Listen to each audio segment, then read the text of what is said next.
So here we're going to apply some rules about rhombuses and rectangles to some questions. They are not giving us a picture here, but it says for any rhombus ABCD, decide whether the statement is always or sometimes true. Draw a diagram and explain your reasoning. So I'm going to put a rhombus here for each of these problems.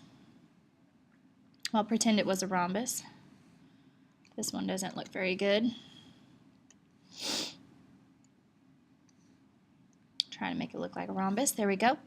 And a rhombus is a parallelogram where all the sides are congruent. So I'm going to label all the sides congruent.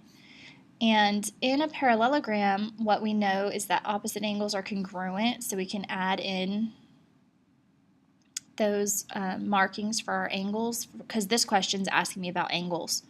And I'm going to name it. Now, this is the name ABCD, and when you name it, you can start anywhere because I don't know where A is at. But you have to go around the figure in the same direction. You can't like crisscross through it. So go around the outside with ABCD.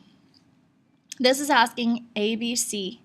So angle ABC, go from A to B to C. That's this angle. The other one, CDA. C to D to A. That's here. So the question is, are they congruent for this rhombus? And the answer is yes, because they're opposite angles, and a rhombus is a parallelogram, so the opposite angles are congruent. So yes, this is always true, because they want to know, is it always or sometimes? And my explanation would be a rhombus is a parallelogram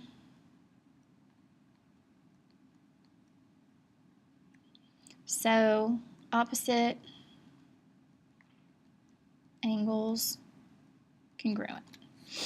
In question 2, the question is, I'm going to name it so I can look at this. So A, B, C, D again. And all the sides are congruent, but they want to know about CA and DB. Those would be diagonals. Now, we know that in parallelograms, diagonals bisect each other, but they're not necessarily congruent. And since I haven't seen a rule about them being congruent in a rhombus, I'm going to say sometimes. Because I know that it's not always true, but I think it could be true sometimes. So for this question, it's only sometimes. And my explanation would be diagonals, not always congruent in a rhombus. Okay, sorry about my handwriting there. Okay, moving on to the rules for rectangles. So I'm going to draw some rectangles here. Rectangles, and name it F, G, H, J, and what we said about rectangles was that these are all right angles. If they're all right angles, then all of the angles are congruent.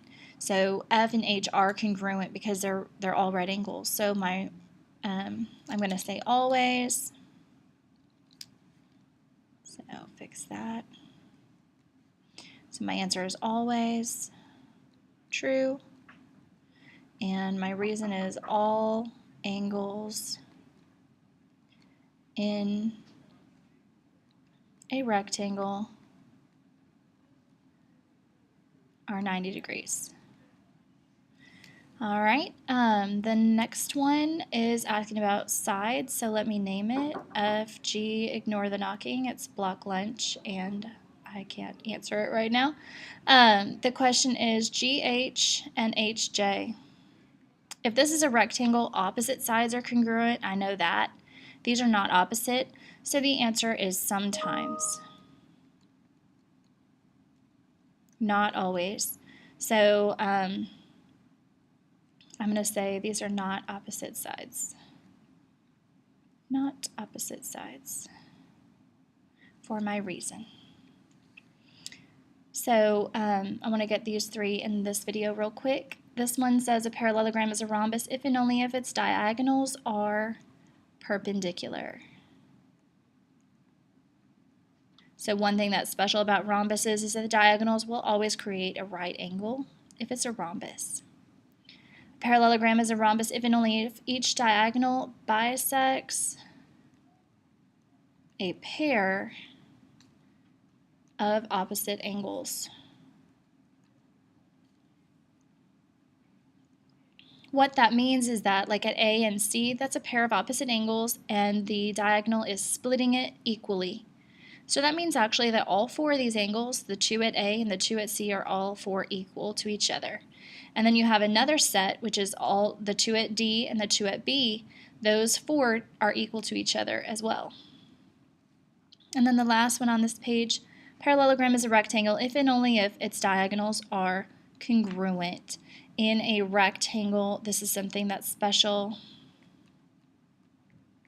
is that the diagonals are congruent. They also bisect each other because it's a parallelogram. That's why they have these markings. So that means that all four pieces are the same. And I want you to notice what it does is it creates isosceles triangles in your rectangle. And that means that these right here are equal, and these are equal, and then these are having a different marking, and then these. So you would have 4 angle measures. You'd have one here that has the 2 marks, one here, and then these would be the same as those 2, and then you'd have these 2 up top and these 2 on the bottom that are the same. That's something to look out for, is looking for those isosceles triangles when you have a rectangle. It will make some of your problems easier to do.